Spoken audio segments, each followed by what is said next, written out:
Isinagawa kahapon, 1:00 ng hapon, ang region-wide barangay at sangguniang kabataan election o BSKE Forum ng Commission on Elections sa Isabela Convention Center o ICON sa San Fermin, Cagayan City.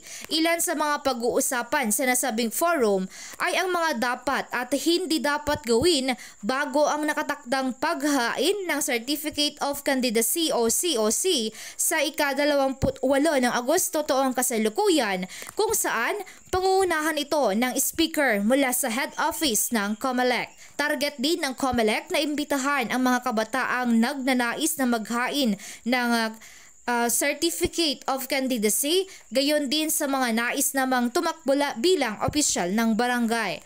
Kaugnay nito, nakikipag-ugnayan na sa iba't ibang stakeholders at ahensya ng gobyerno ang COMELEC na mabibigay serbisyo sa pagdaraos ng halalan ngayong katapusan ng Oktubre.